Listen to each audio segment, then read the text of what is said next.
महाराज जी की साप्ताहिक कथा संस्करण में आप सभी भक्तजनों का हार्दिक स्वागत है। आज की कथा का विषय बुलाने की एक युक्ति। महाराज जी को भी हनुमान जी की भांति रामायण का पाठ और राम नाम का कीर्तन बहुत ही प्रिय था। जब कभी भक्तजन ऐसा आयोजन करते तो वे किसी रूप में या प्रत्यक्ष रूप में या अप्रत्यक्ष रूप में वहाँ उपस्थित हो ही जाते थे और कभी दर्शन दे उन्हें कृतज्ञ करते थे। कभी किसी भक्त को यदि बहुत समय तक उनके दर्शन न हो पाते और वह उन्हें घर पर बुलाने के लिए ऐसा ही आयोजन करता था। बरेली से बहुत अरसे से महाराज का आगमन नहीं हुआ था। इस कारण उनके दर्शन की इच्छा से प्रेरित हो वहाँ के व्यापारी श्री प्यारेलाल महाजन ने अखंड राम नाम का कीर्तन करने का विचार किया कि राम नाम का कीर्तन प्यार से श्रद्धा से किया जाए।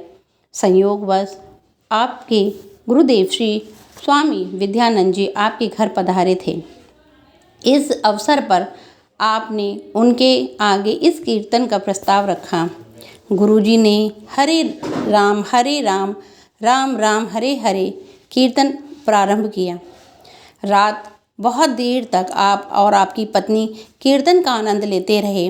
उसके बाद पत्नी ऊपर की मंजिल में अपने कमरे में सो गईं और आप वहां ना जाकर बगल के कमरे में लेट गए। आप गहरी नींद में थे जब बाबा ने आपके बंद किवाड़ों पर दस्तक दी। जब आप ना जागी तो उन्होंने ऊपर की मंजिल में जाकर उस कमरे के किवाड़ को खटखटाया जहां आपकी पत्नी सो रही थी। उसकी नींद तो खुल गई पर रात के समय उन्हें किवाड़ खोलने का भय था। बाबा लौट गए और बाबा डॉक्टर भंडारी के घर चले गए। वहाँ से उन्होंने प्यारेलाल जी को टेलीफोन से बुलवाया। प्यारेलाल जी अपने पिताजी को लेकर डॉक्टर साहब के घर आए। बाबा को अपने घर लेवा लाए। घर में जब प्यारेलाल जी ने अपनी पत्नी को गत रात्रि के दरवाजे पर दस्तक की बात पूछी थी तो उन्होंने उस घटना का समर्थन करते हुए कहा कि वे भयवश किवाड़ न खोल सकीं। महाराज जी से क्षमा भी मांगी। महाराज जी हर किसी पर अपनी दया की नज़र रखना। बोलो नीम करोड़ी महाराज की जय।